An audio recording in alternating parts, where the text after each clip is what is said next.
Spicy, mild, or somewhere in the middle. Answering all your questions, so turn it up a little. Is a meat dude. Yeah, it's a meat dude. Yeah. All right, ladies and gentlemen, we are back. I can't believe they're letting us do this still. Nobody told us to stop. So I'm Patrick, and this is my friend, the meat dude, Spencer Word. How's it going, my man? Good. Glad to be back for episode 2. Yeah. Yeah. I can't believe we're still doing this. Yeah, it's funny. We're just sitting in a room in my house and talking to each other now, kind of very intimately with these microphones. I feel like it got a little more serious. Well, after episode 1, we realized that I am so soft-spoken that we needed to upgrade our system a little bit, but here we are. Yeah. Yeah, he said if I yell, or if I talk any louder, it's like I'm yelling at him, like your employees always tell you, right? That's my employees. They'll tell you. Yeah. Well, if anything, we appreciate all the interaction we've had already. I've had some questions come in. We've had responses, comments, likes, shares. Just thank you guys so much for what we're going to try to do. Help kind of get, like I said, the knowledge out of Spencer's head. That's kind of the whole idea, to take the meat dude's knowledge and spread it around the world. So that's kind of the whole idea. First up, we got to have a story, though. Spencer came out of retirement in basketball last Saturday. We got a call Saturday morning. The team needs to play at 10:30. We're playing at 11, right? Yeah. Yeah. And Spencer, last time he played basketball, he was... exactly a year ago. Was it? Thanksgiving. Was it? 2024. Old man ball. And I blew out my ankle. Yeah. Yeah, he was hobbling. If anything, he went in the next day and stood there and cut meat. And I did. And customers questioned as I was walking to grab their stuff. But yeah, I still went to work the next day. But yeah, that was a fun little impromptu. Played the local varsity game. There was some bad weather all of last weekend and even this week, which will maybe touch base on the effects of bad weather for a butcher. But yeah, that was fun. That was a lot of fun. Yeah, it came out. You hit a big 3. You know, we were moving the ball around. We were up like 12-0 on them, and then they realized these guys are old. Let's just run them. Old and out of shape. Yeah, I think I had all the energy going, and then it was like, holy crap! I gotta breathe. I gotta focus, slow it down a little bit. But it was a lot of fun. Yeah, it's kind of fun to see what the varsity team's going to be like. I'm kind of excited to watch them this season, and we kind of got the first glance at them before they start their regular season. So that was cool. Glad we could help them try to, for them to shake the cobwebs off and become a team and start playing varsity ball. Yeah, work through some plays, do some different things. Yeah, it was a lot of fun. Go Holsteins, New Salem, always rooting for the home team, no doubt. But if anything, you were talking about weather. Now, I can't imagine that freezing rain while getting a truckload of cows to slaughter or to whatever works really well for you. I got at church this past weekend, somebody, it was snowing on Sunday, and, I started talking to the local rancher and just like, holy cow. Granted, it's December, so it's North Dakota, we're used to this, but it's just like, man, couldn't it have held off a little bit longer? And obviously, snow weather drastically affects farming and ranching, but I mean, weather affects every industry across the board. And personally, for us, so our schedule is that we slaughter beef once a week, so one day. So everything kind of pivots around a Monday afternoon and an all-day Tuesday. And then also on Tuesday, we have our offal truck come. They come all the way from Long Prairie, Minnesota. So offal is all the, we'll call them byproducts of beef that, as a small meat processing plant, we don't have any value in because we're so small, so we have to pay to get rid of it. So we have a company that drives a truck across Minnesota and North Dakota, picks up at all these different little plants like ours, and they come and pick up on Tuesdays. When they don't come pick up, that means we're sitting on 14, 15 barrels of guts, bones, hides, times 3 or 4 for 2 weeks. Luckily, we made some investments into the facility here at 6 and 1 that we can store a little bit more barrels, because for the past 5 years I've ran into it where we're shoving barrels of bones everywhere in the facility and outside when the truck can't make it. So those are always things, whenever an ice storm or a snowstorm or a blizzard comes through around a slaughter date, It's like, awful truck. Can they get there? Then, of course, producers, like you mentioned earlier, driving a trailer on icy roads to get their 1 to 6 beef in at a shot. And this week, I think reminded everybody that it is winter and you kind of got to plan a couple days ahead. And I had set the schedule for delivery the Friday before, and Monday, actually this past Monday, we were slaughtering hogs and sheep, so I was too busy to answer the phone right away that morning, but our phone line was blowing up of everybody that was delivering beef saying, hey, can we bring them in tonight? Because the road's Tuesday morning, they ain't looking good. Yeah. So, but yeah, it's obviously weather impacts every industry no matter what, but there's just little things in the butchering world where if it falls on a Tuesday it's at 6-1 meats, it causes some headaches. It's just the chaos tornado coming right at you. That's what it seemed like. Yeah, everything all at once sometimes. That's how life goes, you're trying to do something, you plan this, plan that, and it just doesn't fail, and then everything comes all at once, and you're like, well, now I can't do everything I want, I gotta pick it, so. And then we're supposed to get another storm tomorrow. Yeah. So. Yeah, could be rain, have your kids been at home all week? Have they went to school? Yesterday we were at home, we built some snowmen in the front yard, so that was a lot of fun, but other than that, I try to get them out the door as soon as possible. Those kids need to learn some stuff, not from me, that's for sure. Yeah. No doubt about it, but yeah. Want to get back to our sponsor, Emma Designs.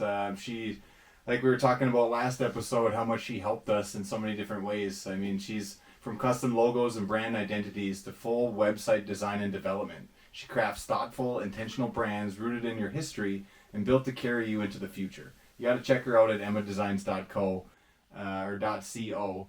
The funny part is Spencer was mentioning when we got our caricature of our logo, he wanted a spot-on mustache. And my whole thing was, I told the story of one time some lady did me pretty dirty and, made my nose pretty huge, which is, what you would definitely accent on my face. The camera is yeah, dude, this side angle thing's doing me dirty too. But that's why, first episode I want to be like this. But either way, we'll be all right.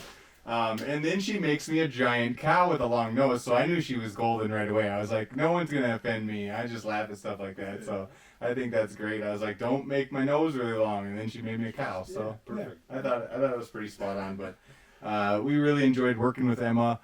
She was a lot of fun, really got down into, got to know us and what we wanted to achieve and really helped us out, so. Yeah, I use her in multiple businesses, as I've mentioned before, and everything that she does is great. Yeah, it's been working pretty well. So Spencer had a little story from this competition barbecue in Napoleon. Wasn't Napoleon? Okay, well I'm just reading the notes and winging this thing, so you guys gotta follow along out there. One year I competed in the North Dakota Barbecue Championship. Okay. Myself and a co-worker, Skip Anderson, at the time, we registered as a barbecue team, and our barbecue team name was Napoleon Swinomite and Brittany Spare Ribs. Nice. That was our team name. Nice. I think that year there was 27 teams that show up. At that time, it was just it's considered a backyard barbecue contest, so it's not registered with KCBS or anything. It was a really, really fun competition. It's all 4 main barbecue meats: brisket, chicken, pork, and ribs. We competed in all 4. You do have an option as a competitor to only do 1 or 2 or multiple, but of course if you don't do all 4, then you're not in the runnings for grand champion or reserve champion. Not that we were anywhere close to the grand champion or reserve champion, but it was a learning curve. It's in the parking lot. It still is to this day. It's in the parking lot of the Shields Home and Hardware in Fargo, and they facilitate everything and they put it on. And that was probably, so it's in October. We had 2 big green eggs, two XL big green eggs, and then we had a huge trailer pit, and we were kind of using them all differently. And when it comes to barbecue, it's all about timing, right? When you're starting things, when you're taking it off, when you're putting it, wrapping it, all that stuff comes into play. And October. You register at 6 p.m. and your first submission is 11 o'clock the next day. So you camp out. All the competitors that do this a lot of them have campers, things like that. Party, probably. Yeah, it's a little bit of a good smoke's time. in the air It's for sure. It's a little bit of a good time that night, yeah, for sure. But I tell you what, we didn't have anything other than a pop-up tent and these grills, and I was so cold that night that I sat in a chair huddling the pit of the smoker all night. Really? I was so cold. Again, late October. Yeah. Some of those nights nippy. get pretty chilly. Yeah. But it was a lot of fun. I think we ended up somewhere in the middle of the pack, like I think 15th place out of 27, somewhere's in there. That's a lot of people that come. Yeah. I think our chicken did the best. I think we might have made top 10 in chicken, but it was fun. I think I shared all the photos with our submissions on our to you. It'd be great if we could get them up on the screen for people to see.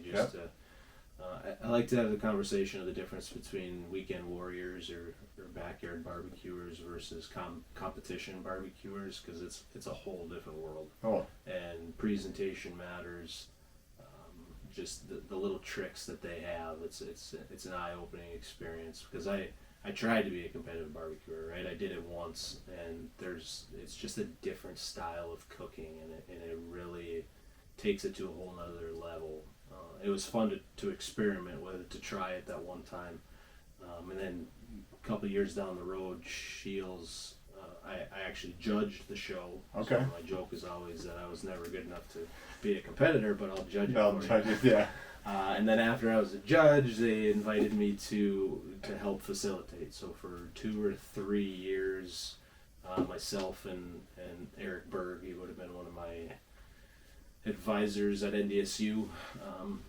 We both helped facilitate alongside with Shields for the North Dakota Barbecue Championship. And now it's actually a KCBS, a Kansas City Barbecue Society registered contest.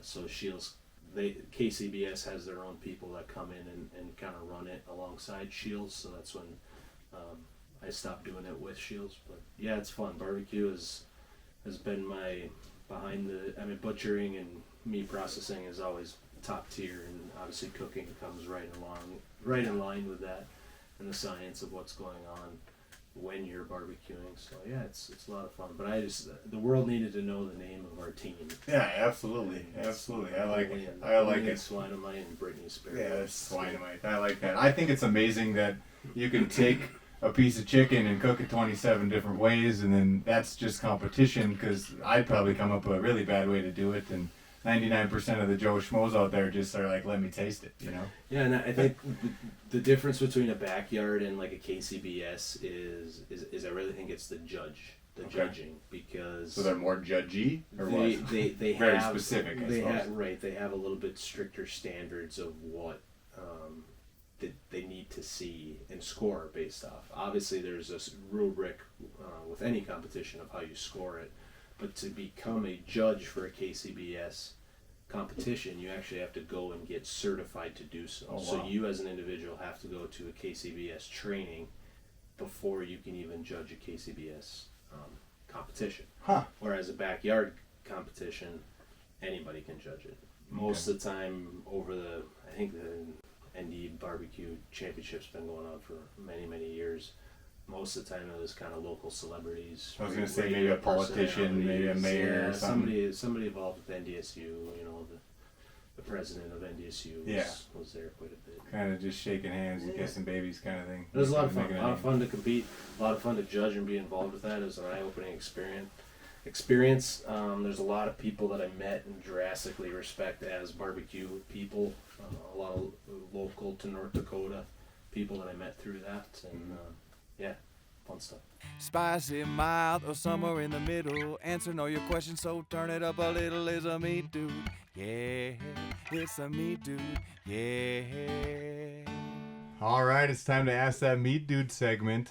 First up, we had a email in from our good old email address, askthemeatdude@gmail.com. We're always looking for interaction. Now, it doesn't have to be necessarily, how do I cook this or how do I make that? There's a lot of things that the meat dude knows. There's a lot of things in the processing world or... Yeah, I mean, I would say cut selection, where it comes from, why it's called that, that is crazy wheelhouse, and then cooking just comes naturally because of being a meat processor. But yeah, ask anything. We'll dive into it. I might lead you down roads that you weren't expecting, but we'll get through it. That's all right. We'll wear a helmet or something. That'll be good. That'll be good. Strap in, folks. Strap in. All right, question number 1. We got a first-time brisket on a pellet smoker. She wants to know what's a good seasoning, what temp, and how long you're cooking this brisket on that pellet smoker. Okay, so when it comes to briskets, I'm a firm believer that let the beef brisket be the star of the show. So when we're talking a rub, basic, salt, pepper, garlic, nothing fancy. Not a big fan of using a rub that has sugar in it for a beef rub. Most of the time, if you're buying a pre-made rub, it doesn't have a brown sugar or a sugar base in it anyways. Just let the brisket show what it's packed in there flavor-wise. Okay. Temperature of smoking any meats is really anywhere from like 250 to 300. Right in that range is a good smoking temperature. Time frame wise, a lot of variables there. How big is the brisket? Is it a quote-unquote packer brisket, which means all the point and the flat, the 2 points or the 2 parts of the brisket are still attached. There's still a little bit of decal fat around the collar. There's a little bit what's called a mohawk on it would be the outside of the brisket. How much trimming have you done with it? I like to trim my briskets up really, really like 1/8 of an inch or less of a fat cap on them, mostly to get good smoke penetration. I want the meat to caramelize and take in smoke instead of just having a huge fat cap on it. Mm-hmm. Which that fat cap really isn't going to magically enter the brisket, right? It's just going to be a big chunk of fat on the outside. So I'd rather trim that off, utilize that fat somewhere else other than on that brisket.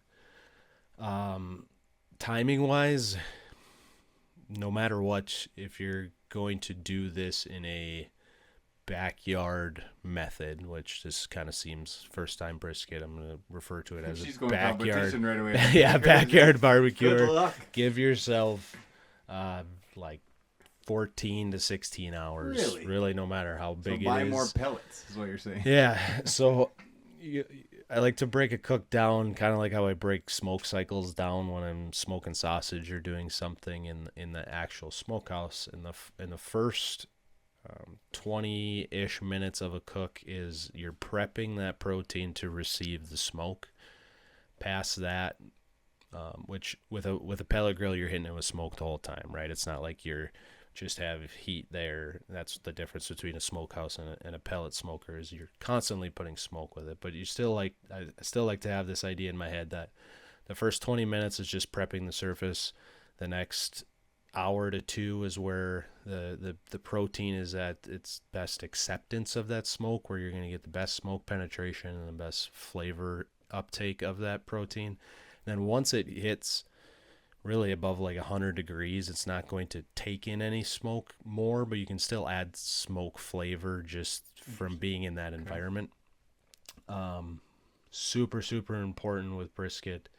You can set your time frame of I'm going to cook this thing in 16 hours, but if you do not have a meat probe in that brisket, chances are it's not going to turn out very well, because brisket is sensitive to temperature. Once you hit internal of about 170, you're going to take it off and wrap it. A couple different options depending on what tools you have in your arsenal of your kitchen arsenal per se. I just use tin foil to wrap it. You're essentially just creating a barrier to trap humidity. That's going to help decrease your cook time, but increase your cookability because of that humidity trapped in there. then final temperature of a brisket should be around like 204, 205, somewhere's in there. So beef collagen, briskets is on paper like the toughest cut of meat that comes off of a carcass. Okay. But when you think brisket, you don't think tough. You think No. super tender and juicy. And that's because of the art of barbecuing. That's tenderization through cooking. That's what barbecue is. So we're trying to render down the collagen, that is the tough particles of meat that connects all the protein fibers together, connective tissue essentially. So you're rendering that down, and in beef that starts at like 190 degrees. So when you wrap that at 170, you're spiking your cook time to kind of jump it a little faster up to that 190, and then when you're just kind of letting it roast there from 190 to 200, that's just continually tenderizing it. A lot of people, even after it hits that 200 degrees, take it off, throw it in a cooler, so off heat, but a sealed compartment of some sort. Still to keep the moisture in, right? And that's going to continue to tenderize that collagen and continue to break that down. So 16-hour time frame. 10 hours, you hit 190, and you're like, crap, it's 4 o'clock in the morning. What am I going to do? Wrap it, which you should have already had it wrapped. Throw it in, leave it on a little bit longer, and throw it in a cooler and just let it rest. Let it rest for hours. There's really no point after that it's going to like, the only Get tough. the only thing that could happen is that it could get overcooked, and then you have shredded beef, which is in brisket.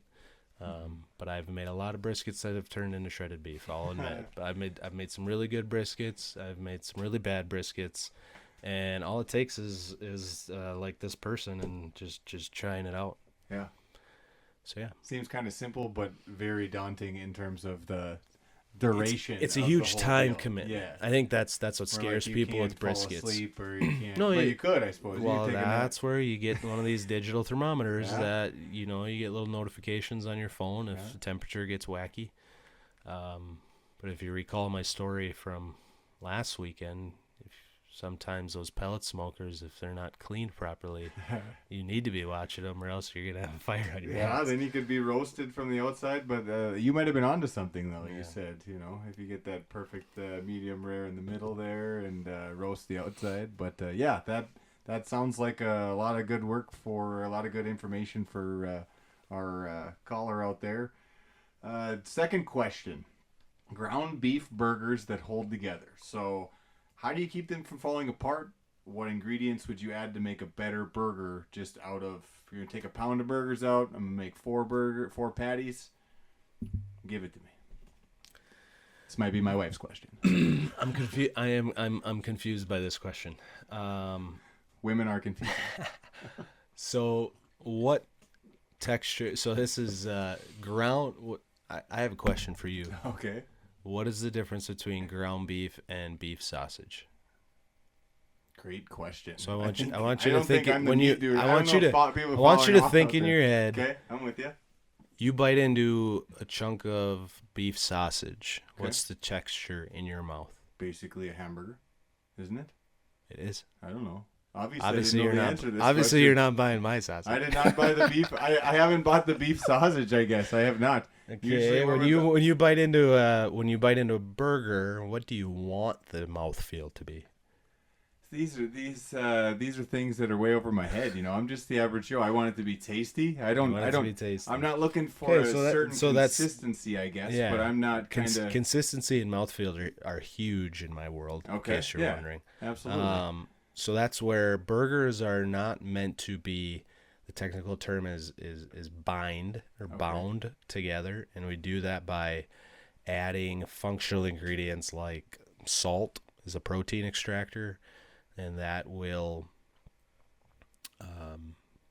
extract the proteins to a point that they can restructure and create bind.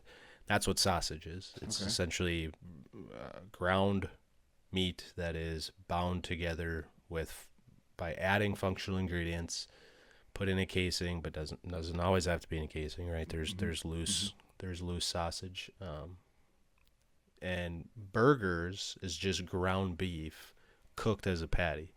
So I think when I make burgers, I don't add anything into it other than I'll add seasoning. I'll add some garlic and some onion powder and some black pepper, but those shouldn't have any effect on the texture of the protein. I think the trick or the answer to this question lies on how you're cooking them. Okay. Really, really hot. And kind of get it to stick together, just kind of more grill temperature, right? You need to completely sear that bottom edge before you even touch it. Now, there's a lot of things that come into play there. I don't know if you ever tried making smash burgers before, but this is kind of the same scenario where my wife and I just finally added to our outdoor cooking arsenal a flat top. We've had a gas grill and a Big Green Egg for many, many years, and we finally added a flat top mostly because I wanted to make smash burgers because they just looked fun. Now, hopefully getting an invite soon for a smash burger. Mate, well, not anymore because it's too cold outside for the flat top. Big Green Egg I'll do, but the flat top's too cold out. But that is where you're physically smashing that burger flat, and you're searing it really, really hot with butter or oil or something, lubrication in there, and you need to leave that until it is completely seared so that it's stuck together through cooking and the caramelization that occurs when you're cooking fats and proteins. Then you can flip it. Same thing if you're grilling a burger, even if it's a 1/4 inch thick, what have you. You need to leave it on that grill long enough so that the sear is completely, truly seared before you go to flip it. Okay, that makes total sense. Yeah. That's so. When they were falling apart, it was probably on the guy grilling it, not something that my wife did. Can't believe we just said that out loud on the podcast. Probably, but most chances are it was my fault. It's no matter what, we can look at it either way, but chances are it's something I probably screwed up. But so that brings up the question that I wanted to ask the meat dude.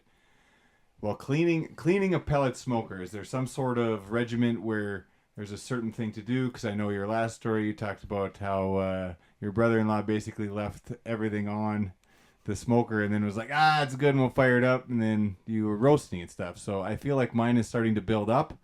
Is there something to do? Where's it building up at? Like on the grates?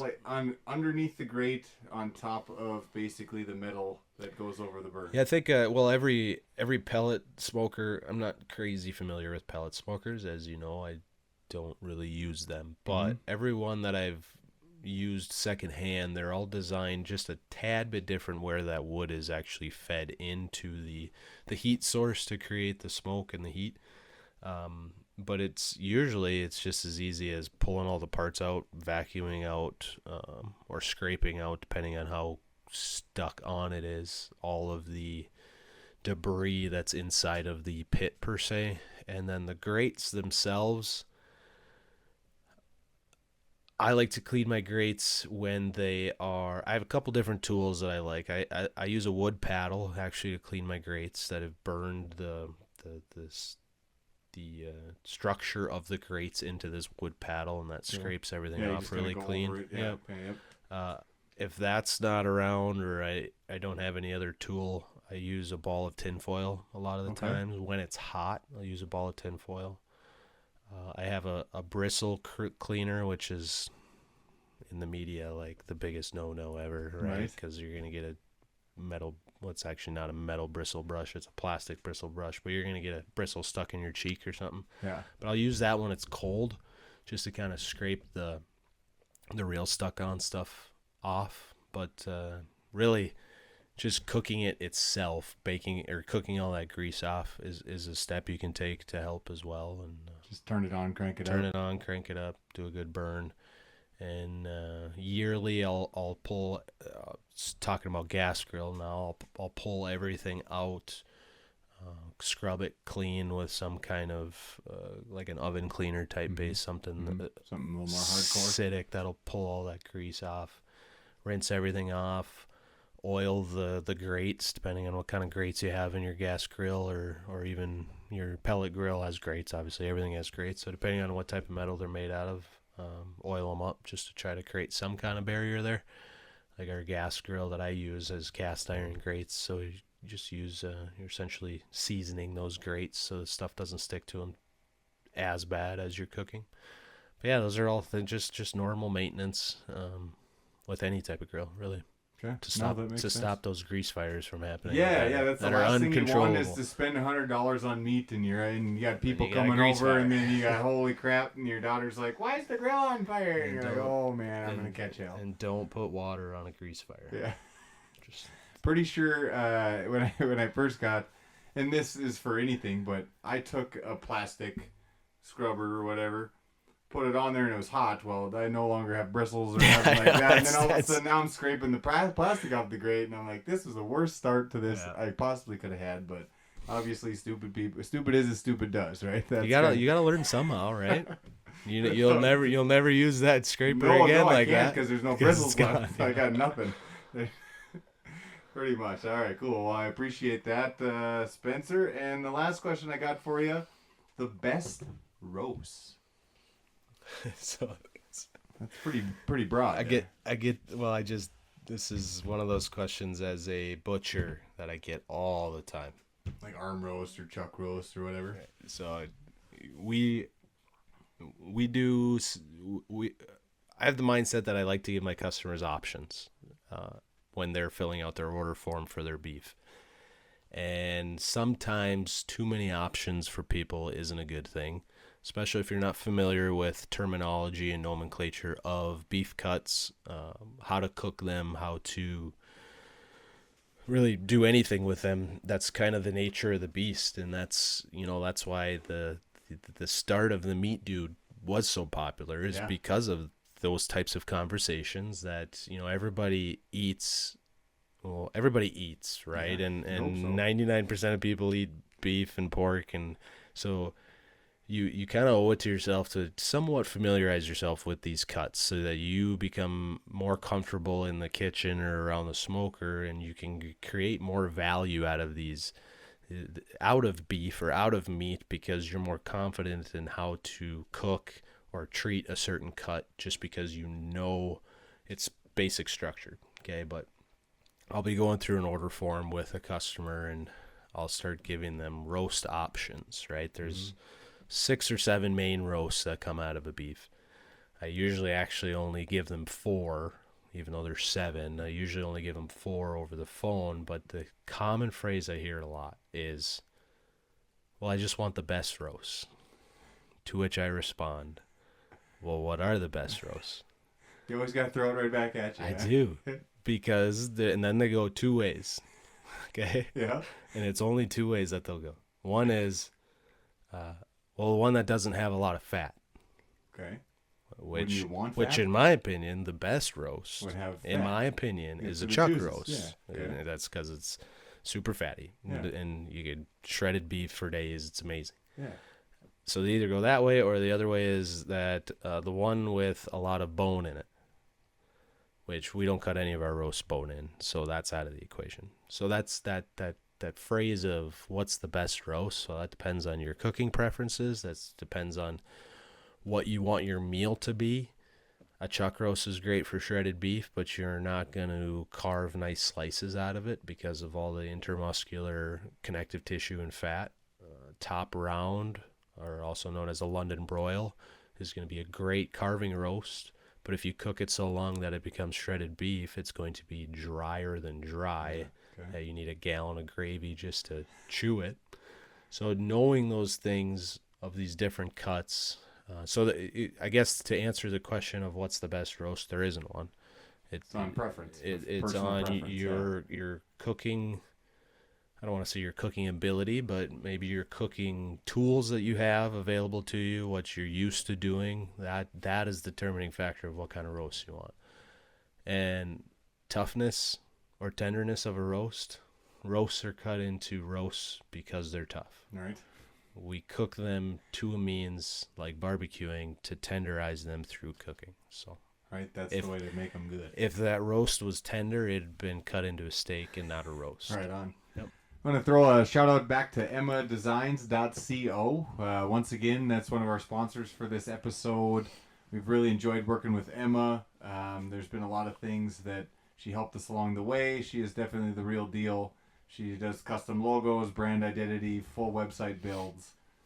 Check her out, emmadesigns.co. I may have said Emma Design on the first episode, but she knows who she was working with, and we didn't sign a single thing. So that's kind of how we roll. But yeah, anything else you want to finish up with, Spence, on our second episode of My Friend the Meat Dude, which is kind of crazy. Second episode. It's exciting. We're going. We got microphones. I mean, It looks legit. I don't know about you guys, but yeah, real quick. 6-in-1 meats. We've talked about 6-in-1 meats a lot in this episode today. We are actively hiring for employees right now. So if anybody has had any interest in being there's some fun new things kind of coming down the line for 6-in-1 meats. So if anybody has had an inkling or an interest in becoming a butcher or slaughterer or butcher, what have you, give me a call. Right on. Yeah, I can't imagine that you wouldn't pick up some new traits and skills you step into the butcher world. The butcher world with Spencer Wirt, man. He'd be teaching you things all day, and you're probably like, hey, I just wanted to learn how to cut meat, but now I can do it all. I just want to work. Hey, I don't know anybody like that. That's kind of crazy talk. But yeah, if anything, appreciate all our listeners. And again, if you have any questions about anything, we'd love to get you guys on the podcast. AskTheMeatDude@gmail.com. Great way to get a hold of us, or message us on Facebook. I know we had some people do that as well. So whatever's really convenient to you. If you got Spencer's personal cell phone, send him a message. Let's blow him up. Let's make this thing for real. You might not hear back from me if you text me, but you can try. Yeah, he's probably a little busy, probably at the butcher shop, especially on the Monday Tuesday run. So I know he especially with this weather. Yeah, I can't imagine. I'm sitting in doing computer work, so I can't even feel that at all. So, but yeah, once again, thanks to our listeners. I'm Patrick, and this is My Friend the Meat Dude, Spencer Wirt, and that's episode 2. Thanks for listening, and take it easy. That sure smells good. Firing it up in the backyard, cracking one. It's time to chill. From the ranch to the steak, take it from the farm and put it on your plate. It's the Meat Dude, yeah. It's the Meat Dude, yeah. All the degrees from universities, bringing science in on how hot it's supposed to be. It's the Meat Dude, yeah. It's the Meat Dude, yeah. Spicy, mild, or somewhere in the middle. Answering all your questions, so turn it up a little. It's a Meat Dude, yeah. It's a Meat Dude, yeah.